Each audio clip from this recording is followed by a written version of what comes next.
Parshas Miketz Rishon. So the theme is there's the dream of Paroi. Paroi has a dream about the 7 fat cows and thin cows, and then the 7 kernels of wheat.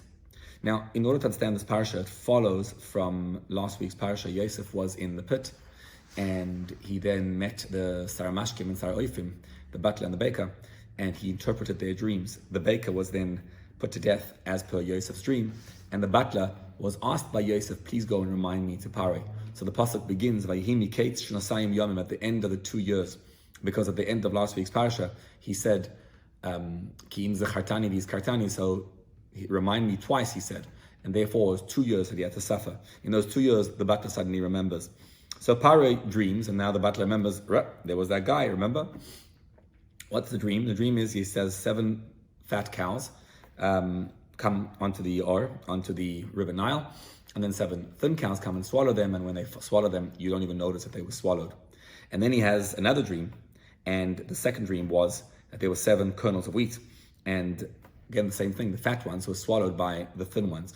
So Paroi wakes up in the morning, and Rashi notes the difference between the dream of Paroi and the dream of Nebuchadnezzar, as recorded in Sefer Daniel. Over there it says, Daniel has a dream about the monster, and he goes, Nebuchadnezzar has a dream, and he goes to Daniel, he says, what is this? There it says, Vatis po'em ruchoi.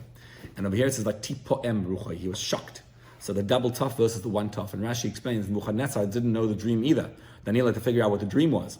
Over here, we knew the dream, we just didn't know the interpretation. So the Chartumim, Paro's wise men, they say, maybe it means that you'll have 7 daughters and they'll live and die. You'll, different things like that. And Paro says, I don't understand any one of those things. But as soon as, and nothing's working, it's not fitting, he doesn't get it. So the Saramashkim comes in and he says, listen, Your Majesty, I remember we were in this, in the pit, and we had that dream, and we dreamt it, and each one, he gave an interpretation, Yosef, precisely aligned with what we needed to hear.